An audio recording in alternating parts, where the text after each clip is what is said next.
الله تبارك وتعالى: إنما أموالكم وأولادكم فتنة.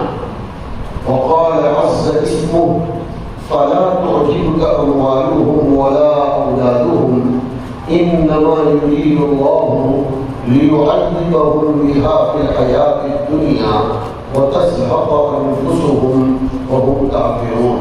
صدق الله مولانا العظيم. بہت ہی زیادہ عزت و رفعت و اکرام و احترام کے قابل اسٹیج پر جلوہ فروز مفکرین ملت اسلامیہ، حضرات علماء کرام، دانشوران قوم و ملت، طلبہ عزیز اور ملک کے ملت کے مکھن کہے جانے والے میرے بہت پیارے نوجوانوں اور جن کی آہ سحرگاہی کی بدولت ہم جیسے لوگ چل پا رہے ہیں، ایسے ہمارے بزرگان دین، السلام علیکم ورحمۃ اللہ تعالی وبرکاتہ۔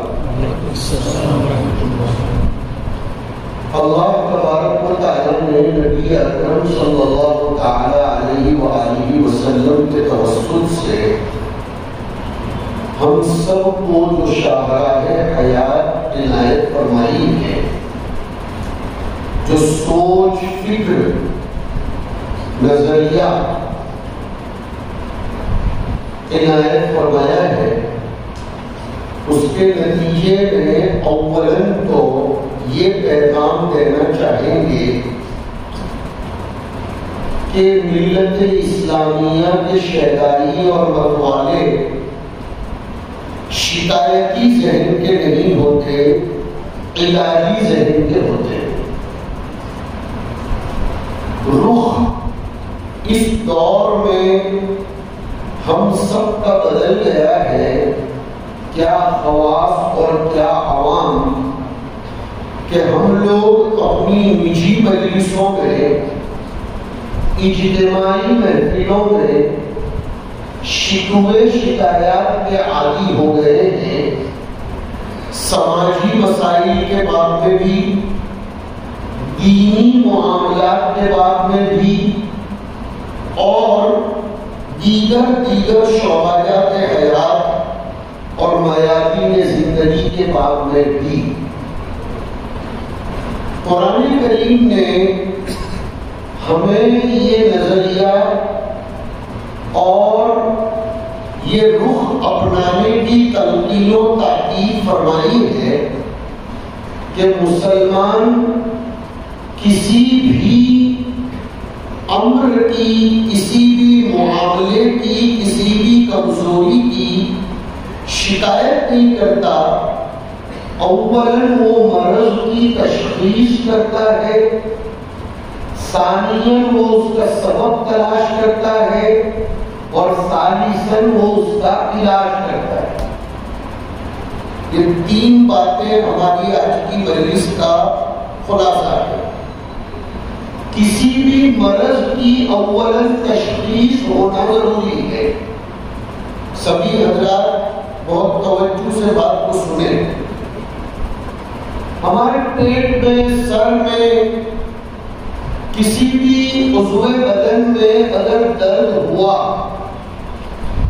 ہم کسی پر ٹالیں، اس پر ٹالیں، اس کی وجہ کسی کو بتائیں اور اسی میں شب و روز کو صرف کرتے رہیں تو علاج سے صرف نظر ہوگا اور مرض بڑھتا چلا جائے گا۔ عقل مندی کا تقاضا یہ ہے کہ شکایت کرنے کے بجائے پہلے یہ طے کیا جائے کہ یہ what kind of illness or sickness, what kind of pain is this.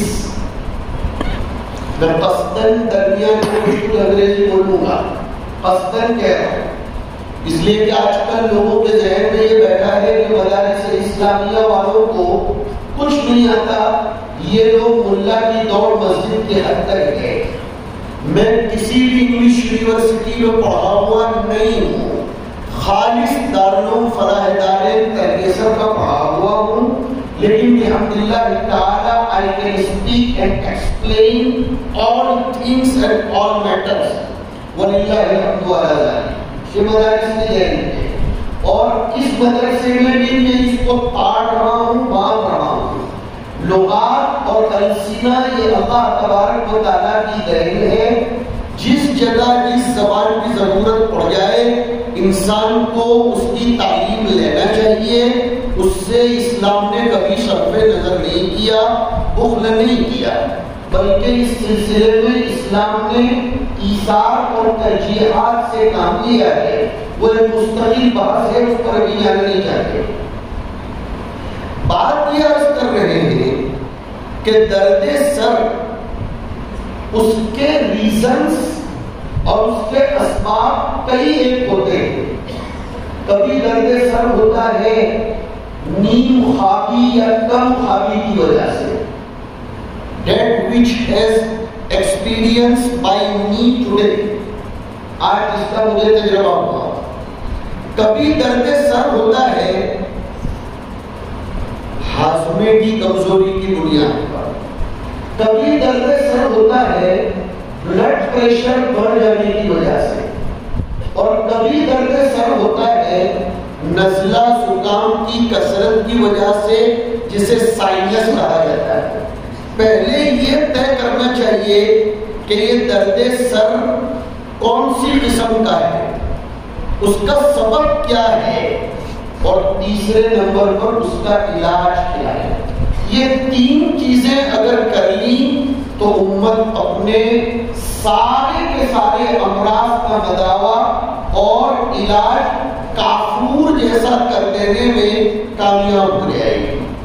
پہلے یہ طے کرو آج یہاں بیٹھ کر کہ ہم شکوے شکایات کے بجائے حقائق پر آئیں گے.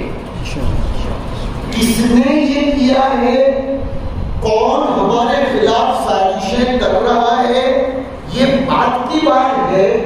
ہم میں کیا کمزوری ہے کہ جس کی بنیاد پر ہمارے خلاف سازشیں شروع ہوئی. میں مانتا ہوں کہ دشمنوں کو جاننا اور پہچاننا یہ ضروری ہے, لیکن آیا ہماری عمارت میں اور تعمیر میں رکھنا کہاں سے آیا, اس کا محاسبہ پہلے نمبر پر کرنا چاہیے. دلیل سورہ آل عمران کا ایک رکوع پیش کرنے کی جسارت بجا کر رہا ہوں, دیکھا نہیں بالکل بجا کر رہا ہوں. غزوہ احد میں مسلمانوں کو اللہ کے تکوینی نظام کے تحت شکست کا سامنا کرنا پڑا. غزوہ احد میں وما محمد اللہ رسول والے رکوع سے پہلے جہاں متقین کی صفات ختم کی گئی اور والذین اذا فعلوا فاحشۃ والی آیت ختم ہوئی, اس کے بعد قد خلت من قبلکم سنن سے لے کر ان فی خلق السماوات والارض والے رکوع تک, سورہ آل عمران کے ختم والے رکوع سے پہلے تک, قد خلت من قبلکم سنن سے لے کر وہاں تک. کیونکہ حضرت قبلہ ہمارے بلکہ میرے اپنے بہت موقر اور محترم مفتی صاحب دامت برکاتہ نے بھی فرمایا کہ مجمع ملا جلا ہے, اس لیے میں اس کا خیال کرنے کی حد تک امکان کوشش کروں گا. یہ جو قد خلت من قبلکم سنن سے ان فی خلق السماوات والی آیت تک جو پورا ایک مضمون چلا ہے, حضرات علماء کرام بھی متوجہ رہے, اس میں غزوہ احد کی شکست کے اثرات, اس کے رموز, اس کے اسباب اور اس کی علل کا بیان کیا گیا ہے کہ یہ کیوں ہوئی غزوہ احد میں شکست. ان میں سے چلتے چلتے قرآن کریم نے بحث چھیڑی کہ صحابہ کرام نے ایک سوال کر لیا تھا. قرآن کریم نے اس کو نقل کیا ہے, اس سوال کو مختصر تھا